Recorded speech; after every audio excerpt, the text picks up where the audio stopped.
Kain po tayo. Magandang tanghali sa ating lahat. Kasama ko si Chris nga pala sa lunch.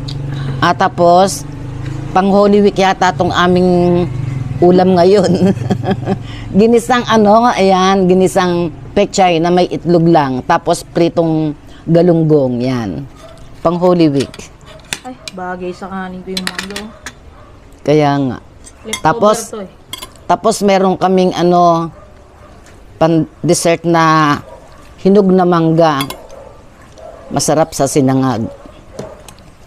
Kaya lang nag-almusal na ako kanina ng sinangag eh. Init na isda. Bagong prito eh. Kunin ko muna to. Mainit. Kaya kutsara muna. Sa akin kasi malamig eh. Mamaya na ako magkakamay. Masarap na pechay, press na press. Sana pag nagtanim uli ako nito, hindi na pestahin. Beso sila akong naka-harvest eh.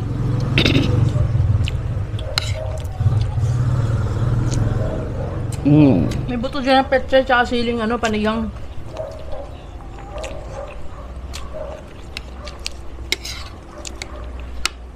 Ang galing. Yung pa yun nun. Hindi ko... kasi nung nagtanim ako, di ba, nag-uumulan, kaya... Ang daming linta. Kaya nangangamatay yung tanim ko.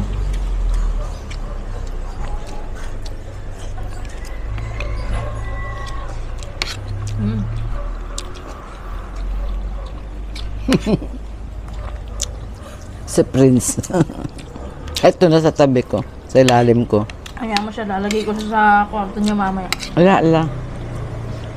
Alang. Wait lang guys.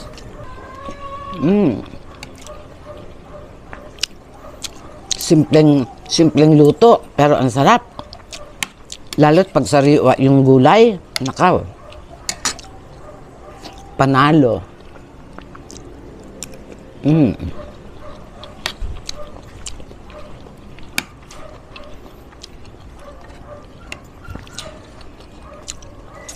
Tahimik ng paligid niyo. Bakit kaya, no? Anong bata? May pasok.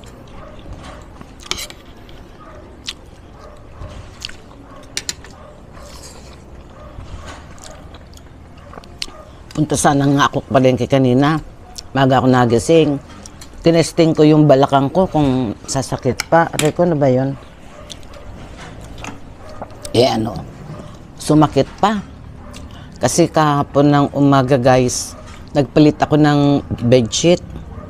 Tapos, inangat ko yung dulo. Yung dulo lang naman, inangat ko lang naman, di ko naman binuhat. Nawala sa isip ko, matanda na pala ako. Ayun. Tama. Yung Bigat nun eh. hindi, yung dulo lang naman, inangat ko lang naman para ma-insert ko yung dulo ba ng bedsheet na, 'di ba? Yung bedsheet fitted may garter. Insert ko siyang pa ganon. Inangat ko lang naman eh. Parang namali yata yung ko. Bigla sumakit yung gulugod ko. Nakaw, hindi ko na maitayo. Lampaka kasi. Pero may matatandang Matibay. Hindi kasi ako umiinom ng gatas. Hindi. Yung trabaho mo kasi nung kabataan mo, hindi banat. Hindi mabibigat. Kasi nung araw guys, ang trabaho ko laway lang. Kaya ganyan. Kaya tinan mo ako. Kahit nung payat ako, hagdan lang. Pero yun mo, nagta-track and field kami, yung parang activity sa PE. Hindi ako makasabay. Hindi kasi sila banat din ang buto sa trabaho eh. Pero ako, banat ang buto ko sa trabahong bahay. Kung trabaho mabigat, baka sabihin nyo yung batugan na Yung ang trabaho ko, yung pambahay, lahat akin luto, laba, ganyan. Tapos kaya lang, yung hanap buhay ko, laway lang. Ang puhunan.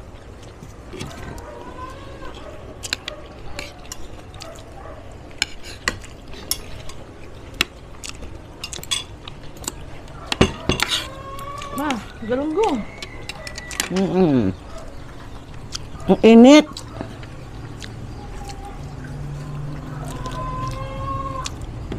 Na laging ganyan eh, walang video kapag kumakain.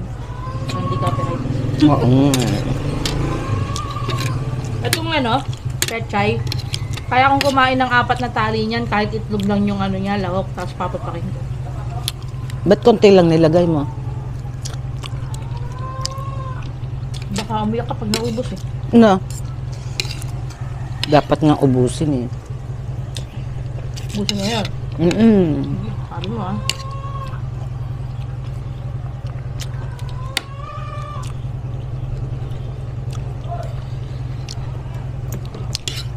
Dito di ako nakapunta ng palengke kasi bibili nga ako ng pang-spray dun sa mga ano, dun sa mga okra. May insekto. Bakit kumukulot yung dahon? Pa-insekto talaga yung lupa natin dito. Hindi kung aanuhan mo ng ano, pang-spray. At talaga ng gulay. Sariwa-sariwa pa naman. Nakita mo, di ba? Nakita mo nung hinihiwa ko siya. Niluto ko. Pero alam nyo kung sarili din yung tanim yung gulay.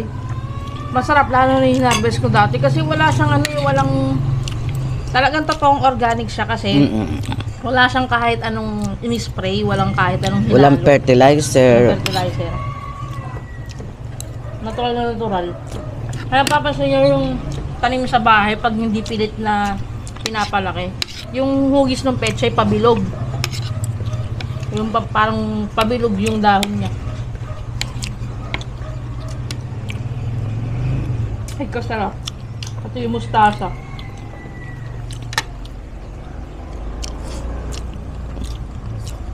Nako. May naalala ko.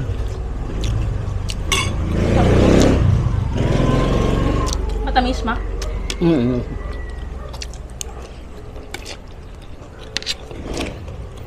Ma, alam mo yung tangle? Pero hindi siya yung tanglad. Tanglad. Tangle nga daw yung tawag dun eh. Parang dahon siya. Tapos nilalagay sa iniyaw na bangus. Daon nga ng tanglad yun. Tangle. Hindi sinasama yung pinakaano Hindi nga siya niya. mahabang ganyan. Pinutol lang yun. Hindi pinutol yung dahon niya ba parang oregano. Lo, hindi tangle yun. Yun nga yung tawag sa Tarlac eh. Tangle. Ano yun eh. Kapampangan yun eh. Tanglad. Google ko kung ano yun. Nasarap niya. Maasim-asim na parang lasang oregano pag ano, nawala yung katas. Dito kasi, pag sinabi nilang tanglad. Tanglad nga din doon. Kaya lang yung tawag mismo doon sa ano, tangle nga. Kaulit mo, di ka naman sinabing tanglad yon. Makulitis nanay Sabi ko dito, ang tangle sa amin, tanglad. Pinipilit mo kasing tanglad yun. Sabi ko nga hindi siya tanglad. Iba nga siya. Ano yung gulay? Kuha ka pa. Kunin ko to ha. O yan, pwede na, okay na. Tsaka sabaw. Ma, yung pagkain ko lang oh. Bugawin ko.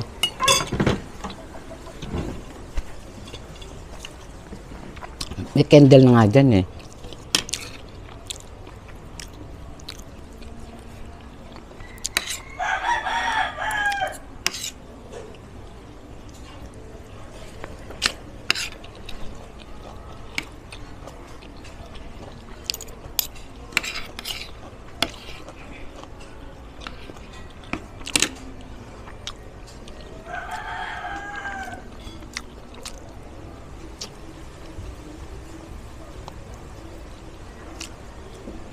Last na to eh. Wala na. 2 tali lang yun, di ba? Na mataba. Marami ang So, ba tali. yung itlog nilalagay dito or sardinas? Ayoko yung nilalagay mo dati. Giniling? Ayoko. Hindi ako mahilig sa giniling na nilalagay sa gulay. Wala akong ibang choice nun eh.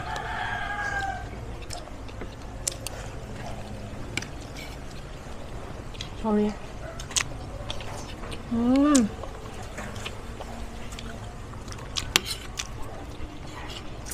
Tapos hindi siya masyadong luto, no? Tama lang. Sarap ng galunggong ah. Malit ang hinahanap ko para ibalot sa daon ng saging at ipaksi. Wala. Tindahan lang kasi ako bumili eh. Pero sa palengke meron yun. Buti nga iba-ibang isda na nila binibili ng tindahan. Dati binibili nila tilapia, bangus, galunggong lang. Meron din naman, kaya lang kung minsan hindi sariwa. Meron silang ibang isda, yung ano ba, malakapas, sap-sap. Dati nga, hindi ganun. Kasi pag minsan naghahanap ako, may ganito kayo, wala. May ganito kayo, wala. Tapos, pati yung, ano ba yun, yung binibili natin na cream dory, may nabili na sa kanila. Kasi minsan naghahanap ako.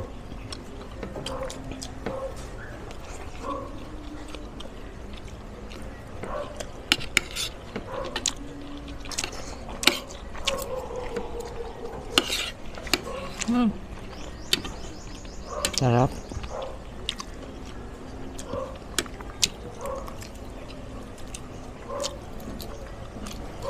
Kung maliliit to, hindi matatapan yung ulo ng galunggong nema. Pag prito. Makakain. Mahangin na. Buti na lang kahit maaraw.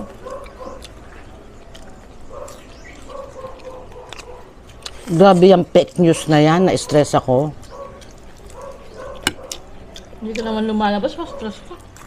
Hindi, siyempre, nag-aalala din ako para sa mga kamag-anak, kaibigan, na malayo sa atin. Hindi lang naman yung sarili kong iniisip ko eh. Drums.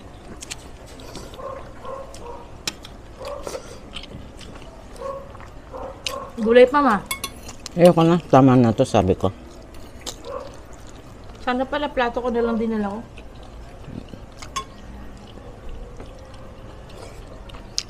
California, nagkaroon ng lindol. California. 4 point something yun. Sila ano, di ba California sila? Ano? Yung viewer natin.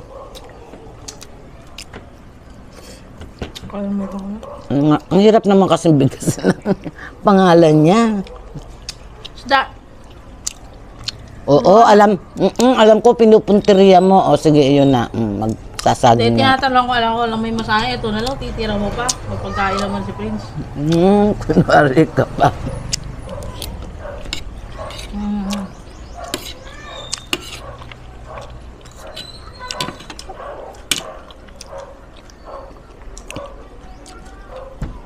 Paborito na niya yan eh. Anong araw ngayon?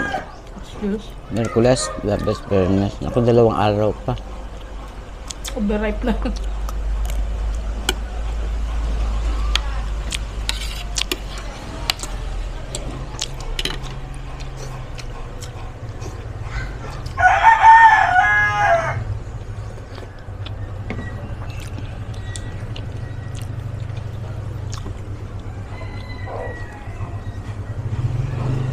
Masarap din partner sa tuyo yan. Pet chai. Oo.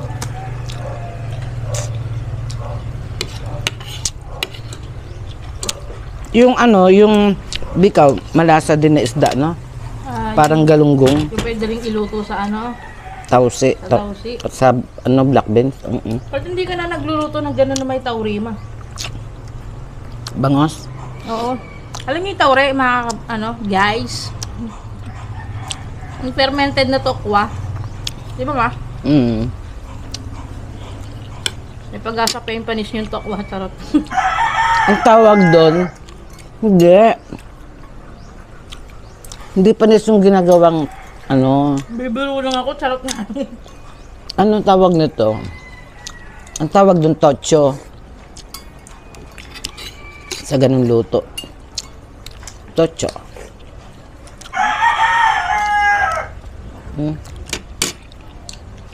Bakit naging tocho? Ewan ko, nakagisnan ko na yun. Hindi, dapat alam mo yun. Na, pahirapan ko pa yung sarili ko mag-google, ikaw na lang. Gugilis daki. Hap. Ang tamis. Ngap, ngap. Mm. Ngap, ngarap. Mas matamis to. Tamis. Mm.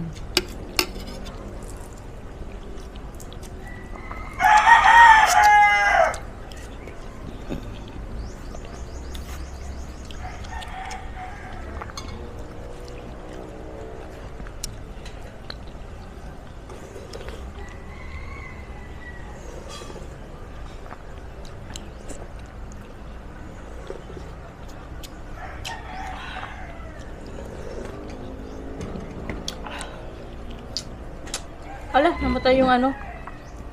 Grabe sa ano. Ang tataas pala ng building sa Hong Kong, ano. Wala Tapos naman, di naman uso bahay dun, puro condo apartment. Kaya nga, building, oh. Puro building. Ano yung video ko? Dali mo, paalam ka na. Hindi po, bye-bye po. Sakto. Bye-bye po. Thank you po, maraming salamat. Sa akin yung buto ma. Mm. So ito. Hindi, ako nang buto. Oo, akin yung buto. Ayun laman. Kanina nagbuto ka na. Si mama. Masarap sup-supin eh.